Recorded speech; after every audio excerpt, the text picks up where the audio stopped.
Hello, hello students. Hello students. So next topic continue. Chemical properties of phenol.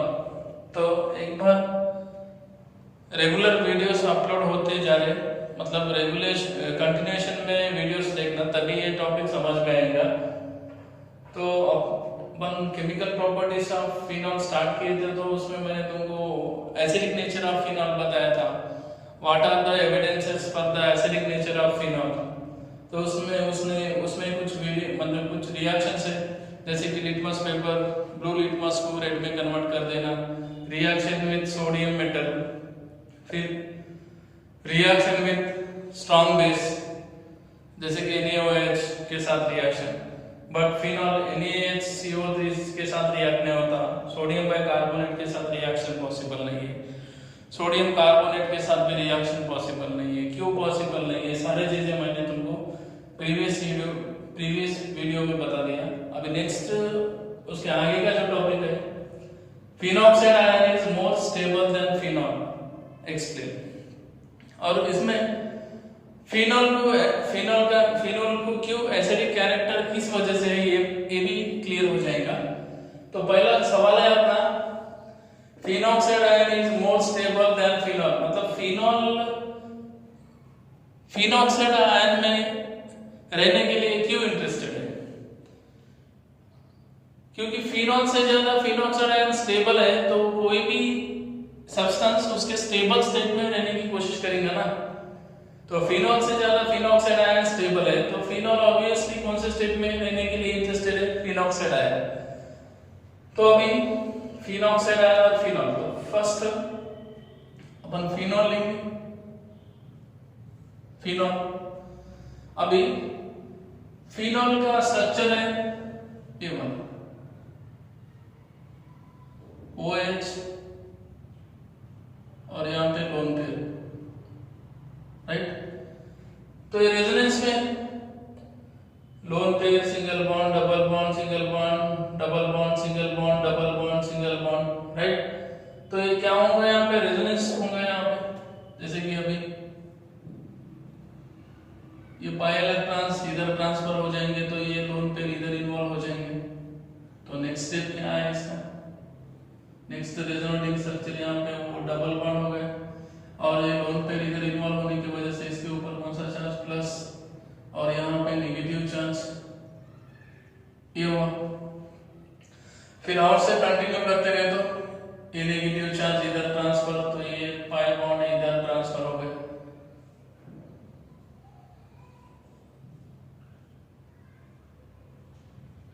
Double bond OH यहाँ पे plus, यहाँ double bond, तो यहाँ negative charge, फिर से रोटेट कर दिए ये यहाँ पे, तो ये इधर ट्रांसफर हो गया।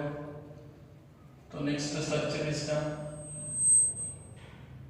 डबल बॉन्ड OH प्लस, यहाँ पे नेगेटिव, फिर से वापस कर दो ऐसा, OH, तो ये आ गया अपने structures. These are the resonating structures of phenol. तो इधर देखो, first, second, third, fourth, fifth, हो गया। नेक्स्ट, अभी फिनॉक्साइड आयन ले लो। फिनॉक्साइड आयन ये वाला O-, यहां पर भी रेजोनेंस है, मतलब lone pair, single bond, double, single, double, single, double, single, वो ये भी रोटेट होगा, रेजोनेंस होगा इसका भी। तो ये यहाँ पे ये सेम एज इट इज, जैसे अपन यहाँ ऊपर के उसी तरह डबल बॉन्ड। तो अभी ऑक्सीजन के ऊपर पॉजिटिव नहीं आएगा, क्यों बोले? तो lone pair already negative charge है, वो डोनेट करने के बाद न्यूट्रल हो जाएगा, और यहाँ पे नेगेटिव। फिर नेक्स्ट ये वाला यहाँ पे ट्रांसफर, तो ये इधर ट्रांसफर हो गया।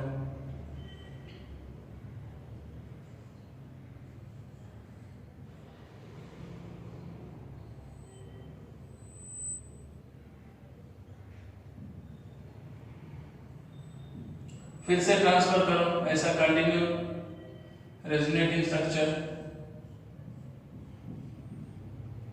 यहाँ पे कुछ चेंज नहीं हुआ, ये पाई बॉन्ड इधर ट्रांसफर हुआ और यहाँ पे negative charge. Next last step,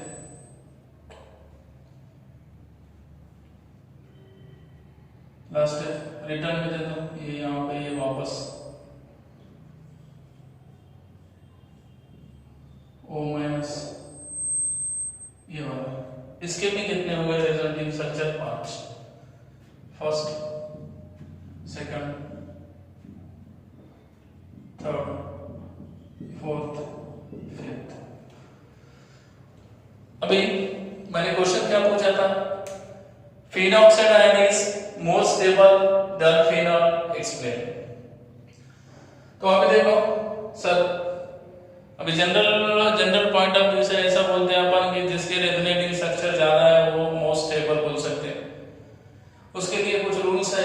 resonance structure को मतलब स्टेबल रेजोनेटिंग स्ट्रक्चर आइडेंटिफाई करने के लिए कुछ रूल्स है, और 11th स्टैंडर्ड में हम डिस्कशन कर लिए थे। तो यहाँ पे अब देखो दोनों के रेजोनेटिंग स्ट्रक्चर 5 है, यहाँ पर भी रेजोनेटिंग स्ट्रक्चर 5 है, तो इसमें फर्स्ट और फिफ्थ सेम है, यहाँ पर भी फर्स्ट एंड फिफ्थ सेम है। तो डिफरेंस किसमें दिख रहा तुमको? Second, third, fourth. यहाँ पर भी डिफरेंस सेकंड, थर्ड और फोर्थ।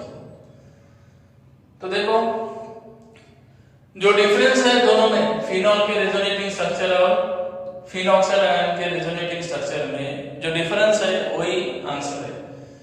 तो फिनॉल में भी नेगेटिव चार्ज डीलोकलाइज हो रहा, फिनॉल में भी negative charge delocalise over on ortho and para position. In phenol oxide ion also negative charge delocalise over the ortho and para position. दोनों में भी नेगेटिव चार्ज डीलोकलाइजेशन हो रहा। पर एक स्मॉल ऑब्जर्वेशन है यहाँ पे, फिनॉल के रेजोनेटिंग स्ट्रक्चर में, तो यहाँ पर फिनॉल के रेजोनेटिंग स्ट्रक्चर में आपको चार्ज सेपरेशन दिखाई दे रहा है। चार्ज सेपरेशन का मीनिंग है यहाँ plus minus plus minus plus minus, positive negative charges possible है। फिनॉल में पॉजिटिव और नेगेटिव चार्जेस मॉलिक्यूल में दिखाई दे रहे, तो उसको बोलते हैं अपन charge separation. Phenol oxide ion में उस तरह कुछ पॉजिटिव चार्ज सेपरेशन है क्या? फिनॉल ऑक्साइड आयन में चार्ज सेपरेशन है। Phenol oxide ion do not have charge separation.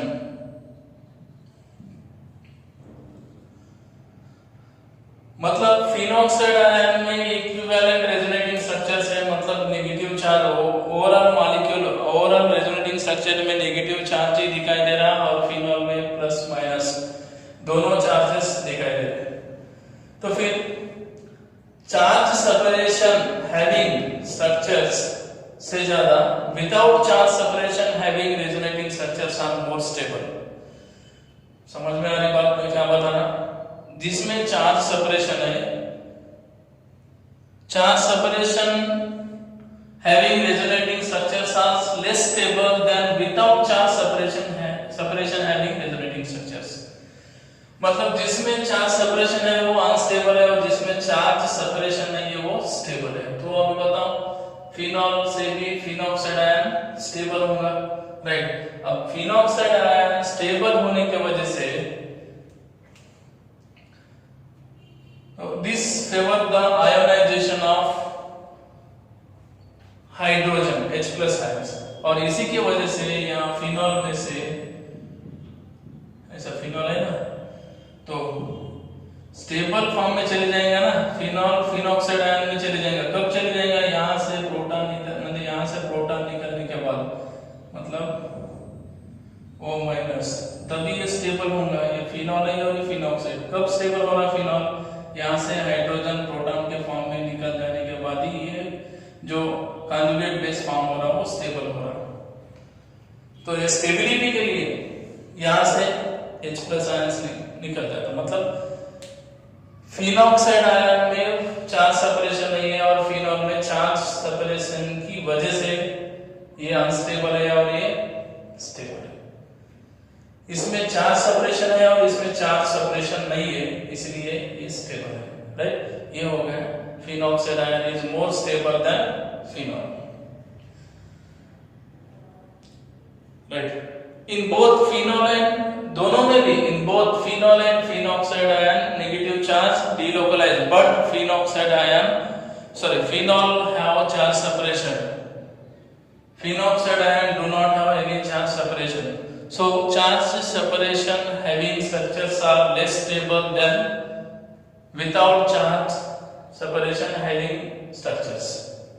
तो ये हो गया अपना phenoxide ion is more stable than phenol, right? Okay. Next point अभी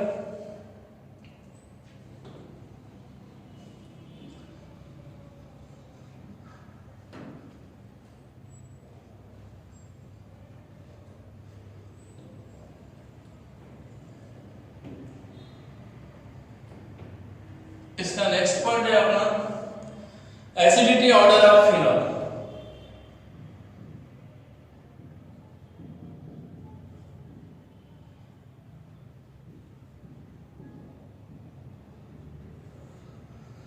एसिडिटी ऑर्डर ऑफ फिनॉल, तो अभी फिनॉल अपने को अब इस एग्जांपल से ऐसे मैंने तुम समझने के लिए यहां लिख देता ए बी सी और डी, ऐसे कुछ कंपाउंड है।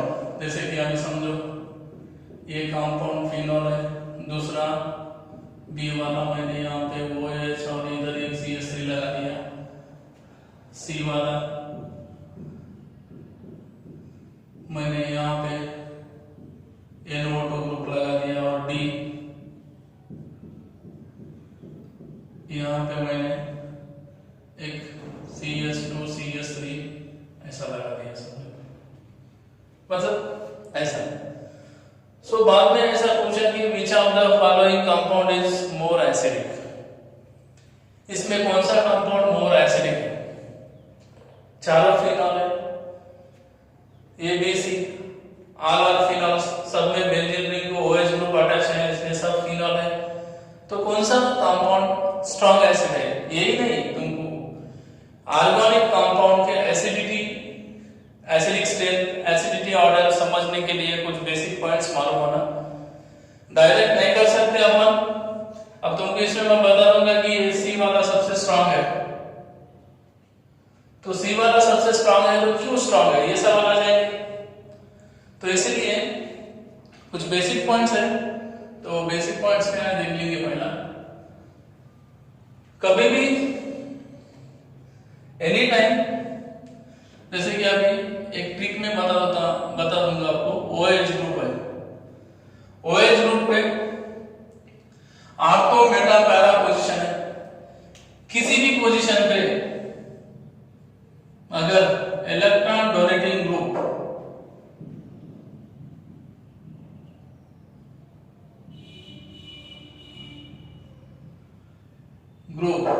और इसी को बोलते हैं अपन रिंग एक्टिवेटिंग ग्रुप और ऑर्थो पैरा डायरेक्टिंग ग्रुप्स। नाम बहुत सारे हैं, फिलहाल तुम इलेक्ट्रॉन डोनेटिंग ग्रुप समझो, electron donating group, ring activating group, ortho para directing groups अगर प्रेजेंट है, if electron donating groups are present on benzene ring of phenol, then the acidic strength of phenol decreases. समझ में आ रहा? समझ जैसा तुमको समझता उसी तरह लिख रहा मैं, कुछ नहीं इसमें। पहला एक पॉइंट याद रख लो, फिनॉल में कौन से भी पोजीशन के ऊपर, एनी पोजीशन, फिनॉल में कौन से भी एक पोजीशन के ऊपर आर्थो या बेटा या फिर पैरा, इलेक्ट्रॉन डोनेटिंग ग्रुप अगर प्रेजेंट है तो वो ग्रुप की म्हणजे इलेक्ट्रॉन डोनेटिंग ग्रुप की वजह से फिनॉल की जो एसिडिक स्ट्रेंथ है वो धीरे धीरे कम होते जाएंगे, डिक्रीज होते जाएंगे। सर ऐसा क्यों होता बोले तो देखो स्टूडेंट्स, अगर इलेक्ट्रॉन डोनेटिंग ग्रुप रहा तो ये क्या करेंगे, रीजन क्या है इसका, रीजन मतलब इलेक्ट्रॉन डोनेटिंग ग्रुप रहने की वजह से, प्रेजेंट रहने की वजह से फिनॉल की एसिडिटी डिक्रीज क्यों होती बोले तो इसमें मेन रीजन है कि इलेक्ट्रॉन डोनेटिंग ग्रुप जो है वो इलेक्ट्रॉन डेंसिटी को क्या करेंगे, वो इंक्रीज करेंगे ऑन ऑक्सीजन। ये सबसे बड़ा इंपॉर्टेंट पॉइंट है, याद रख लो बच्चों। Electron if EDG groups are present on benzene ring of phenol, then the acidic strength of phenol decreases. This is because of electron donating group, electron density, electron donating group, electron density increases on oxygen. So ये हो गया। दूसरा हम इसका opposite रहेगा, ये वाला OH group, और इसके ऊपर कहीं पर भी electron withdrawing group EWG, electron withdrawing groups, मतलब इसका उल्टा electron withdrawing groups, ring deactivating groups और मेटा डायरेक्टिंग ग्रुप्स। सो अगर ये प्रेजेंट है, इलेक्ट्रॉन विड्रॉइंग ग्रुप अगर प्रेजेंट है तो same statement, if electron withdrawing groups are present on benzene ring of phenol, then the acidic strength of phenol क्या होता, increases, increases. So अगर electron withdrawing group present है phenol के ऊपर तो उसके एसिडिक स्ट्रेंथ क्या होंगी, इंक्रीज। क्यों इंक्रीज, तो ये भी रीजन है। यहाँ पे रीजन क्या होगा, यहाँ पे क्या बताया मैंने, electron density increases on oxygen due to EDG group, but यहाँ पे क्या होगा, electron density decreases on oxygen due to किसकी वजह से, इलेक्ट्रॉन विड्रॉइंग ग्रुप्स। ये दो पॉइंट अगर समझ में आए आपको तो सारी चीजें समझ में आएंगी। ये बात समझ में आया ना। Acidity and order of phenol समझने के लिए फर्स्ट अपने को फिनॉल के ऊपर अगर EDG ग्रुप प्रेजेंट है तो उसके एसिडिक स्ट्रेंथ क्या होंगी, डिक्रीज होंगी। किस वजह से डिक्रीज होंगी, इलेक्ट्रॉन डेंसिटी क्या होता हो, इंक्रीज हो जाती है। EDG ग्रुप की वजह से इलेक्ट्रॉन डेंसिटी ऑन ऑक्सीजन क्या होता है, इंक्रीज हो जाती है। और इलेक्ट्रॉन डेंसिटी ऑक्सीजन के ऊपर इंक्रीज होने की वजह से वो प्रोटॉन रिलीज कर नहीं पाता, और यहाँ ऑक्सीजन के ऊपर जो इलेक्ट्रॉन डेंसिटी डिक्रीज हो रही, इसी की वजह से वो बाजू से हाइड्रोजन के पास से इलेक्ट्रॉन्स विड्रॉ करके H+ आयंस इजीली रिलीज कर सकता। इस वजह से एसिडिक स्ट्रेंथ EWG ग्रुप है तो ज्यादा रहेंगे और EDG ग्रुप है तो कम रहेंगे। नोट कर लो।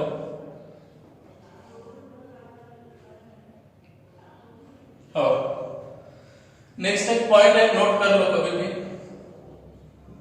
और ये जो एसिडिटी ऑफ फिनॉल जो है वो के और पीके में बता सकते हो आप। के का मीनिंग है, K means dissociation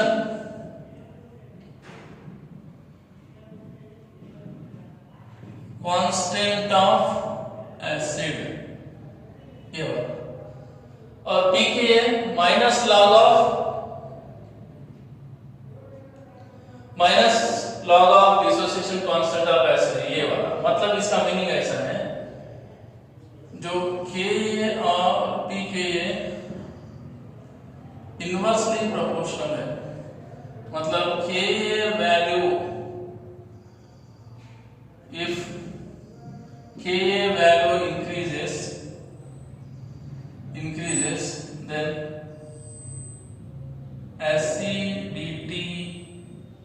also increases, ये वाला। और दूसरा इफ pKa वैल्यू इंक्रीज हो रहा होगा तो देन एसिडिटी क्या होता है, डिक्रीज हो जाता है। और ये सब K वैल्यू pKa वैल्यू क्या है बोले तो दिस इज एक्सपेरिमेंटल वैल्यूज है। हर एक कंपाउंड के Ka और pKa वैल्यू पॉसिबल है, मतलब एक्सपेरिमेंटली कैलकुलेट कर सकते हो। तो जिसका Ka वैल्यू ज्यादा है, डिसोसिएशन कांस्टेंट ऑफ एसिड जिसकी ज्यादा, उसकी एसिडिक स्ट्रेंथ भी ज्यादा, और जिसका pKa वैल्यू ज्यादा है तो उसका एसिडिक स्ट्रेंथ कम रहेगा। ये कंसेप्ट है। तो जनरल एक कंसेप्ट और एक नोट, जैसे कि अभी ऑर्गेनिक कंपाउंड है तो उसमें कार्बोक्सिलिक